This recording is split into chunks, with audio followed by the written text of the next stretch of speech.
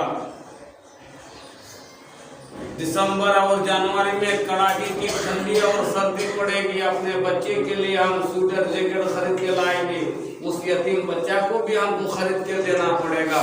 جاؤ یہاں سے، نہ وہ رہے گا نہ ہم کو دینا پڑے گا۔ تم ماموں گھر جائے گا، نہ نانا گھر جائے گا، نہ موسی گھر جائے گا، اس سے ہمارا کوئی مطلب نہیں، یہاں رہنے ہی سے ہم کو دینا پڑے گا۔ وہ کوشش کرتا ہے کہ یہ بچہ یہاں سے بھاگ جائے، یہ بچہ یہاں نہ رہے۔ اس کی ماں کو ستاؤ گے کہ وہ تنگ آ کر کے یہاں سے بھاگ جائے، اور جب وہ بھاگ جائے گی تو بچہ کو تھوڑا نہ چھوڑ کے جائے گی، بچہ کو بھی لے کے جائے گی۔ تو یہ ہے تمہارا بیواؤں کے ساتھ سلوک، یہ ہے تمہارا یتیم بچوں کے ساتھ معاملہ۔ تو جس کو اللہ پر اور قیامت پر ایمان رہے گا، آخرت پر ایمان رہے گا، وہ انسان مسکینوں کے ساتھ ایسا سلوک نہیں کر سکتا ہے، یتیموں کے ساتھ ایسا معاملہ نہیں کر سکتا ہے۔ یہ وہی لوگ ہوگا جس کو قیامت پر ایمان نہیں ہوگا، جو یتیموں کے ساتھ معاملہ اچھا نہیں کرے گا، مسکینوں کے ساتھ بیواؤں کے ساتھ اچھا معاملہ نہیں کرے گا۔ وَلَا يَحُضُّ عَلَىٰ طَعَامِ الْمِسْكِينِ، مسکینوں کو کھانا وغیرہ کھلانے پر لوگوں کو ترغیب نہیں دیتا، ابھارتا نہیں ہے۔ قیامت کو جھٹلانے والے وہ لوگ ہیں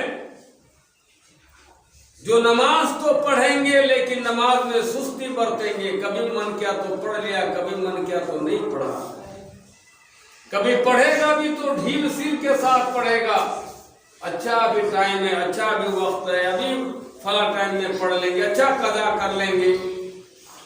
نماز تو پڑھے گا مگر ایسے بیٹھے بیٹھے نہیں پڑھے گا، اس کے ساتھ کوئی اچھا مہمان آ جائے گا، نمازی آ جائے گا تو وہ بھی ساتھ ساتھ میں چلے آئے گا، مسجد چلو ہم بھی نماز پڑھ لیں گے۔ اس طرح کی نماز پڑھنے والے، قیامت کو جھٹلانے والے، آخرت کو جھٹلانے والے، کتنی باتیں بتلائی گئی بولو؟ یتیموں کو دھکے دینے والا، مسکین کو کھانا کھلانے پر نہ ابھارنے والا، اور سستی کاہلی کے ساتھ نماز پڑھنے والا، اور کون ہے؟ دکھاوے کے لیے نماز پڑھنے والا، اور وہ آدمی جو گھر میں برتنے والے سامان ہیں، کوئی اگر مانگنے کے لیے آتے ہیں تو اس کو روک دیتے ہیں، منع کر دیتے نہیں ہمارے گھر میں۔ ہم لوگ گاؤں دیہات کے آدمی ہیں، ہم لوگ سب اچھی طرح سے سمجھتے ہیں برتنے والے سامان کہا گیا ہے، سابل ہے، پھاوڑا ہے، کودال ہے، گینٹی ہے، اس طرح کے جو سامان ہوتے ہمارے گھروں میں، ایک دوسرے کو کبھی ضرورت پڑ سکتی ہے۔ ہر ایک کے گھر میں نہیں بھی ہو سکتا ہے لیکن بہت سے گھروں میں یہ ہوتا ہے۔ کسی کو برابر ضرورت پڑ سکتے ہے، کسی کو کبھی کبھار ضرورت پڑ سکتی ہے۔ جس کو برابر ضرورت پڑتی ہے وہ انتظام کر کے اپنے گھر میں رکھتا ہے، اور جس کو کبھی کبھار ضرورت پڑتی ہے وہ سمجھتا ہے ہمارے گھر میں نہ بھی رہے تو چل سکتا ہے۔ تو جو کبھی کبھار والے ہیں، اگر کبھی اس کو ضرورت پیش آ گئی، اگر اس کے پاس مانگنے کے لیے خود چلا گیا یا بچہ بھیج دیا تو وہ روکتا نہیں ہے، منع نہیں کرتے، نہیں ہمارے گھر میں نہیں ہے۔ اگر وہ منع کر دیا یہ قیامت کو جھٹلانے والے ہیں۔ اس لیے میرے بھائیوں، میں نے معاملات کے تعلق سے بات رکھی ہے کہ آج ہمارے ایک دوسرے کے ساتھ بہت سارے معاملات پیش آتے ہیں، لیکن اس معاملات میں اگر ہم کچے ہو گئے، معاف کیجیے گا، ہماری نماز بیکار ہو جائے گی، ہمارے روزے بیکار ہو جائیں گے، ہمارے صدقہ خیرات بیکار ہو جائیں گے، ہمارے سارے نیک کام ہم کو فائدہ نہیں پہنچا سکیں گے اگر ہمارا معاملہ خراب ہو گیا۔ ہمارا معاملہ اگر خراب ہو گیا تو ہماری نماز، ہماری عبادت ہم کو فائدہ نہیں پہنچا سکے گی۔ آپ نے سنا ہوگا ایک عورت کا واقعہ، وہ عورت بڑی صوم و صلات کی پابند تھی، نماز روزہ کا اہتمام کرنے والی تھی، مگر اس کا معاملہ ایک بلی کے ساتھ ایسا ہو گیا کہ بلی کو باندھ کر کے رکھ دیا اور اس کو کھانا پینا نہیں دیا اور بلی بھوکے مر گئی. اللہ کے نبی نے فرمایا وہ عورت جہنمی. ایک زبان غلط استعمال کرنے کی وجہ سے انتہائی صوم و صلاۃ نماز روزہ کی پابند عورت جہنم ہو گئی. وہ کیسے؟ ایک عورت کا ذکر ہوا کہ اللہ کے رسول فلاں عورت جو ہے بہت زیادہ نمازیں پڑھنے والی ہے، بہت زیادہ روزے رکھنے والی ہے، رمضان کے روزے تو رکھتے ہی ہے لیکن اور دنوں میں جب تک سنیے گا نفل روزہ رکھ رہی ہے، فرض نمازیں تو پڑھ رہی ہے لیکن کبھی بھی دیکھیے وضو بنایا 2 رکعت نماز پڑھ لیے، کام کاج نہیں ہے، وضو بنایا نماز پڑھ لیے. نفل روزے، نفل نماز یہ سب کا بہت زیادہ اہتمام کرنے والی تھی، مگر اس کا زبان بہت خراب تھی، اس کی زبان بہت گندی تھی، گالی گلوچ ہمیشہ نکلتی تھی، پڑوسیوں کو بہت زیادہ تکلیف پہنچتی تھی اس کی زبان سے. اللہ کے نبی صلی اللہ علیہ وسلم نے فرمایا کہ وہ عورت جہنمی ہے، وہ عورت جہنمی ہے. تو پڑوسی کو اس کی زبان سے تکلیف پہنچ رہی تھی، اس کی نماز اس کو فائدہ نہیں پہنچایا، اس کو جہنمی قرار دیا اللہ کے نبی نے. وہ حدیث کتنی مشہور ہے، ہم بارہا سن چکے. اللہ کے نبی صلی اللہ علیہ وسلم نے صحابہ سے پوچھا من المفلس، میرے صحابیوں مفلس کون آدمی ہے؟ آپ جانتے ہیں مفلس کون ہے؟ صحابہ کرام نے کہا کہ مفلس وہ ہوگا من لا درہم ولا دینار، جس کے گھر میں نہ درہم ہوگا نہ دینار ہوگا، جس کے گھر میں روپیہ پیسہ نہیں ہوگا، وہ انسان مفلس ہوگا، غریب ہوگا، کنگال ہوگا، فقیر ہوگا، محتاج ہوگا، وہی انسان. اللہ کے نبی صلی اللہ علیہ وسلم نے فرمایا نہیں، کنگال اور فقیر انسان تو وہ ہوگا جو قیامت کے دن بہت سارے نماز روزے کر کے آئیں گے لیکن لوگوں کو ستا کر کے بھی وہ آئیں گے. کسی کو مال مارا ہوگا، کسی کو گالی گلوچ کیا ہوگا، کسی کی زمین دبایا ہوگا، کسی کو اور ناحیت سے تکلیف پہنچایا ہوگا، تو وہ انسان نماز روزہ کرنے کے ساتھ اس کا معاملہ اتنا خراب ہوگا اور پھر وہ مر کے جب آئے گا وہاں تو اللہ رب العالمین اس کی نماز روزہ دیکھ کر کے اس کو حکم دے گا اس کو جنت میں بھیج دو، جاؤ جنت میں. جیسے وہ جنت کی طرف آگے بڑھے گا سارے لوگ کھڑے ہو جائیں گے، اللہ یہ فلاں شخص نماز تو پڑھتا تھا، عمل تو اچھا تھا لیکن اس نے میری زمین دبا کے رکھا تھا، اس نے مجھے کمزور سمجھ کر کے میرے اوپر بہت زیادہ ظلم و زیادتی کیا تھا، اس نے اور طرح طرح سے ہم کو ستایا تھا، کوئی ادھر سے کھڑا ہو جائے گا، کوئی ادھر سے کھڑا ہو جائے گا. کہا اچھا آج میرے ساتھ کسی پر ظلم نہیں ہوگا، انصاف ہی انصاف ہوگا، اے بندہ کھڑا ہو جا. اس کو کھڑا ہونے کے بعد اللہ کو ایک چیز کا علم ہے، تب بھی اس بندہ سے پوچھے گا تم پر کیا ظلم کیا تھا، تم کو کیا پریشان کیا تھا، تمہارے ساتھ کیا معاملہ کیا تھا. ہر انسان اپنی اپنی بات رکھیں گے، وہاں اللہ تبارک و تعالیٰ اس کو بدلہ دلائے گا. وہ بدلہ دلانے کے لیے کیا ہوگا؟ زمین کاٹ کر کے دے دے گا. وہ بدلہ دلانے کے کیا روپیہ پیسہ دینے کے لیے بولے گا؟ وہاں نہ دینار ہوگا، نہ درہم ہوگا، نہ زمین ہوگی، نہ اور کچھ ہوگا. کہے گا اچھا یہ تو نماز روزہ بہت زیادہ کرنے والا تھا، سنو اس نے جو تم اس کے اوپر ظلم کیا تھا اس کی نیکی کاٹ کر کے اس کو دے دے گا. پھر وہ بندہ کھڑا ہوگا، کچھ نیکی اس کی کاٹ کر کے پھر اس کو دے دے گا. پھر کوئی کھڑا ہوگا، اس کو اس کی نیکی کاٹ کر کے اس کو دے دے گا. پتہ چلا کہ 6 آدمی کو اس کی نیکی کاٹ کر کے دے دیا اور سب ختم ہو گیا اس کی نیکی.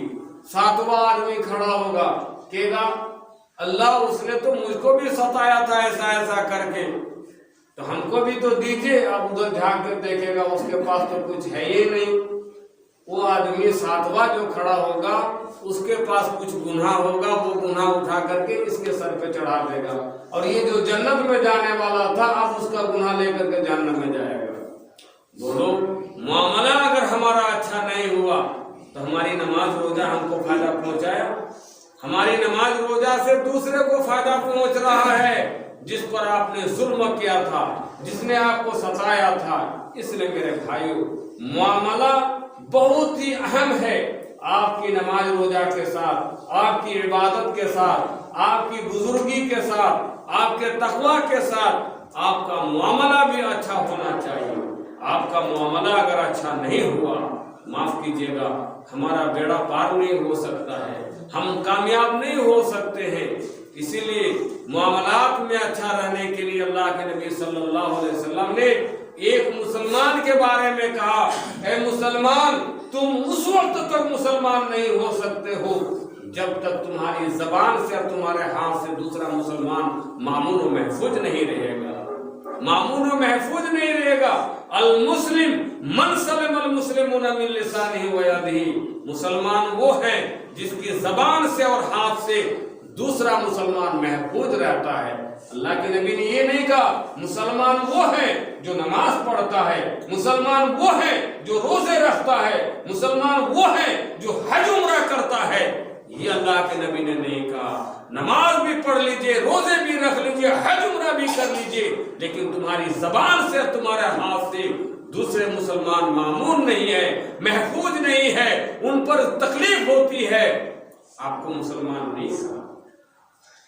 دیکھیے، زبان کی حفاظت کے تعلق سے اللہ کے نبی صلی اللہ علیہ وسلم نے یہ بھی فرمایا، سباب المسلم فسوق وقتالہ کفر۔ ایک مسلمان دوسرے مسلمان کو اگر گالی دیتا ہے تو یہ فسق ہے، یہ فاسق آدمی ہے، یہ فاجر آدمی ہے، یہ آدمی اللہ کی اطاعت و فرمانبرداری کرنے والا آدمی نہیں ہے۔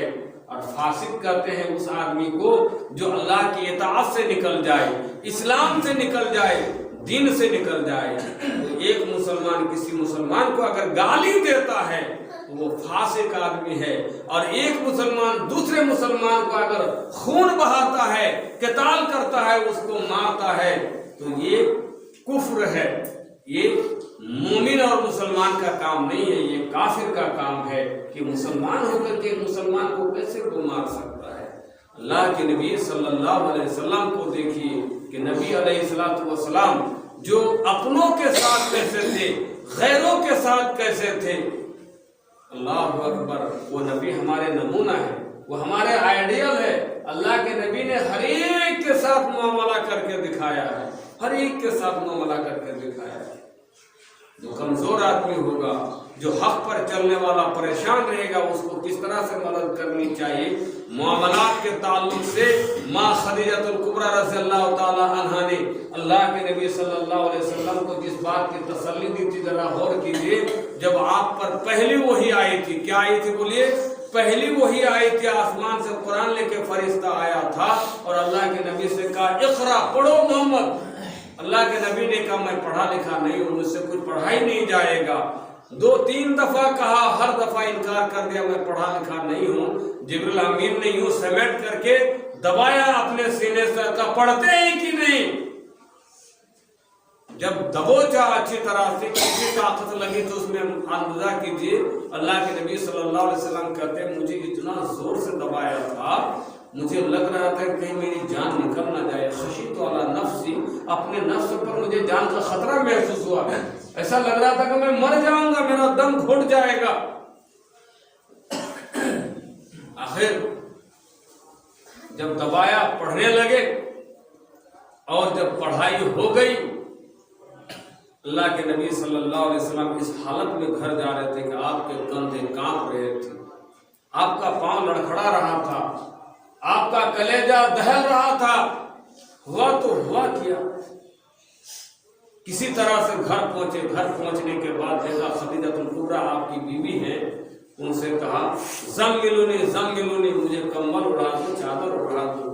خدیجہ گھبرا گئی، اللہ کے رسول کیا ہو گیا؟ باہر کسی سے جھگڑا ہو گیا کیا؟ کسی سے بحث ہو گئی کیا؟ ایسے کیوں آپ گھبرائے ہوئے ہیں؟ اللہ کے نبی نے کچھ نہیں سنا، کہا زملونی، مجھے پہلے کمبل اڑا دو۔ آپ لیٹ گئے، کمبل اڑا دیا۔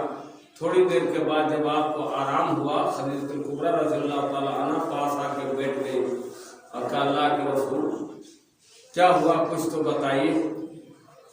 تو سنانے لگے ایسا ایسا ہوا. کہا آپ ڈر گئے, آپ گھبرا گئے. ارے اللہ آپ کو ہلاک نہیں کرے گا. آپ کیسا انسان ہے کون نہیں جانتا ہے آپ کو. آپ تو وہ انسان ہیں جو آپ مسکینوں کا خیال رکھتے ہیں, یتیموں کا خیال رکھتے ہیں, بیواؤں کا خیال رکھتے ہیں, جو پریشان حال ہے ان کا خیال رکھتے ہیں, جو حق پر ہیں اور مصیبت کا شکار ہو گیا آپ ان کا بھی خیال رکھتے ہیں. ناتوار کمزور لوگوں کا آپ سہارا بننے والے ہیں. ایسے انسان کو اللہ ہلاک کرے گا. اب مت گھبرائیے. اس لیے میرے بھائیوں, اللہ کے نبی صلی اللہ علیہ وسلم کا معاملہ ہی بڑا عجیب و غریب ہر انسان کے ساتھ رہا. مومن تو مومن, کافروں کے ساتھ آپ کا بھی معاملہ بہت اچھا رہا. ایک یہودی بچہ تھا, اللہ کے نبی صلی اللہ علیہ وسلم کی خدمت کر رہا تھا. کئی روز بیمار پڑ گیا. آپ نے دیکھا کہ وہ یہودی بچہ میری خدمت کے لیے نہیں آ رہا ہے, کیا بات ہو گئی. آپ اس کے گھر چلے گئے. جا کر دیکھتے ہیں بچہ بہت زیادہ بیمار پڑا ہوا, اور اتنا بیمار پڑا ہوا ہے کہ اللہ کے نبی کو محسوس ہو گئی کہ بچہ بچنے والا نہیں, یہ مر جائے گا, یہ مر جائے گا, بچنے والا نہیں ہے. اندازہ لگا یہ بچہ یہودی تھا, مسلمان نہیں تھا. اس کے گھر گئے, اس کی بیمار پرسی کی, اس کی عیادت کی. آج ہم اور آپ ضرورت محسوس کرتے ہیں, بولیے گاؤں میں کوئی بیمار پڑا ہوا ہے, ہمارے پاس ٹائم نہیں. چاہے ہمارا رشتہ میں کوئی لگتا ہے, ہمارا پڑوسی لگتا ہے, ہم خیر خبر لینے کے لیے نہیں جاتے ہیں. اس کے گھر میں اس کا بڑا بیٹا ہے یا نہیں ہے, اس کے گھر میں عورت ہے, کیا کرتی ہے نہیں کرتی ہے, کمانے والا کوئی نہیں ہے, کیا کھانا پک رہا ہے نہیں پک رہا ہے, کوئی خبر گیری کرنے والا ہے, کوئی ہسپتال تک لے جانے والا ہے, کوئی اس کی دوا پانی کا انتظام کرنے والا ہے. آج مدرسہ سے چاروں طرف سے مولوی مولانا لوگ آئیں گے, ناچ جلسہ کریں گے, یہ کریں گے. کوئی مائک لگا کر کے چندہ کرے گا, کوئی گھر گھر گھوم کر کے چندہ کرے گا. گاؤں والے اٹھا کر کے دے دیں گے. وہ مدرسہ لے گیا, وہ فقیر اپنا گھر لے گیا, اور آپ کا پڑوسی یہاں بیمار میں پڑا ہوا ہے, اس کی دوا پانی نہیں ہو رہی ہے. آپ پر کیا فرض بنتا ہے بولو؟ آپ کا چندہ باہر جانا چاہیے, نہ آپ کے گاؤں میں ضرورت مند ہے اس کے پیچھے لگنا چاہیے. کون اس کا ذمہ دار بنے گا؟ کون اس کا دیکھ ریکھ کرنے والا ہوگا؟ یہ آج کی بات نہیں ہے. آپ اپنی حیات میں اس کو اپنے اوپر لازمی سمجھ لو کہ گاؤں میں کوئی بھی بھائی اس طرح کا اگر مدد کا محتاج ہوگا, بیمار میں پڑا ہوا ہے, اس کا خرچہ پانی مینٹیننس نہیں ہو پا رہا ہے, پورے گاؤں کے لوگ بیٹھ جائیے, اس کی مدد کیجیے. کسی کے گھر سے 500 روپیہ آئے گا, کسی کے گھر سے 200 روپیہ آئے گا, کسی کے گھر سے 1000 روپیہ آئے گا. کوئی بیٹا باہر کھٹ رہا ہے, وہ 5000 بھی دے سکتا ہے. گاؤں میں ملت بھی قائم ہوگی اور ایک دوسرے کی مدد کا ذریعہ بھی بن جائے گا. اس طرح اسلام آپ کو تعلیم دیتا ہے. اللہ کے نبی صلی اللہ علیہ وسلم ایسا آپ کو رہنے کے لیے سبق سکھاتا ہے. اپنے گاؤں کا معاملہ اچھا کرو, دوسرے گاؤں کے ساتھ آپ کا معاملہ اچھا ہونا چاہیے. جب آپ اچھا کرتے جائیں گے, انشاءاللہ اس گاؤں کا ایک نیک نام دوسرے گاؤں تک پہنچے گا. اور جو انسان جتنا بڑھ چڑھ کر کے ایسا نیک کام کرے گا, اس انسان کو مرتے دم تک کوئی بھلائے گا نہیں. آپ مر جاؤ گے, 20 سال گزر جائے گا, آپ کا گوشت قبر میں سڑ جائے گا, آپ کی ہڈیاں پوسیدہ ہو جائیں گی, لیکن زندہ آدمی کی طرح آپ کا گاؤں میں چرچا ہوگا. ایک آدمی تھا, کسی کو بیمار سن کر کے خاموش نہیں رہتا, کسی ضرورت مند کی ضرورت دیکھ کر کے چپ چاپ رہنے والا نہیں ہوتا. اپنے گھر سے ہوتا یا دوسرے سے مانگ کر کے ہوتا, فوراً وہ اس کا ہسپتال لے جاتا, گاڑی گھوڑا کا انتظام کرتا. وہ دن نہیں دیکھتا, وہ رات نہیں دیکھتا, وہ سردی نہیں دیکھتا, وہ گرمی نہیں دیکھتا. اس طرح کا کوئی ایک ماں کا لال اگر تیار ہو جائے گا, یقین مانی میرے بھائیوں, زندہ آدمی سے زیادہ اس مرنے والے انسان کا نام گاؤں میں روشن رہے گا. ایسے ہی معاملہ کرنے والا مرتا نہیں ہے, یعنی زندہ آدمی کی طرح اس کا ذکر ہوتا رہے گا. اللہ کے نبی صلی اللہ علیہ وسلم، صحابہ کرام کا نام آج ہم بھول رہے ہیں.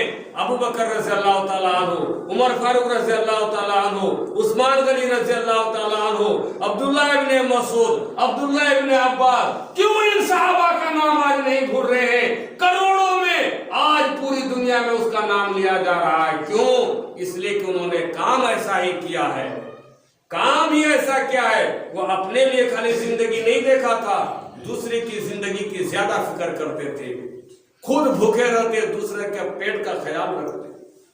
وَيُطْعِمُونَ الطَّعَامَ عَلَىٰ حُبِّهِ مِسْكِينًا وَيَتِيمًا وَأَسِيرًا. یتیم، قیدی، مسکین، اللہ سے محبت کرتے ہوئے ان کو زیادہ ترجیح دیتے تھے. آج تو سب ہم اپنے لیے، ہمارا گھر اچھا ہونا چاہیے، ہماری گاڑی اچھی ہونی چاہیے، ہمارا لڑکا اچھا ہونا چاہیے، ہمارا ہی صرف اچھا ہونا چاہیے، سب کا کھیت برباد ہو جائے، ہمارے کھیت میں اچھا دھان ہونا چاہیے. یہی سوچ رکھو گے، یہی انسان اچھا کہلائے گا. میرے بھائی، معاملات اچھا کرو. معاملات اگر اچھے ہو گئے تو آپ اچھے ہیں. اگر معاملہ آپ کا خراب ہو گیا تو نہ پنجابی آپ کی کام آئے گی، نہ ٹوپی کام آئے گی، نہ اور آپ کی فیسلٹی کام آئے گی. کچھ بھی کام آنے والا نہیں ہے.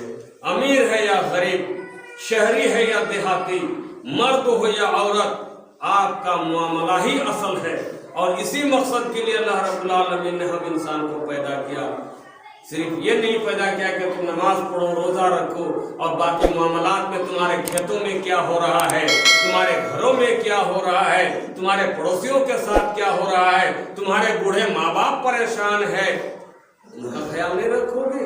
اللہ رب العالمین سے دعا ہے اللہ تعالی ہم کو معاملات میں اچھے برتاؤ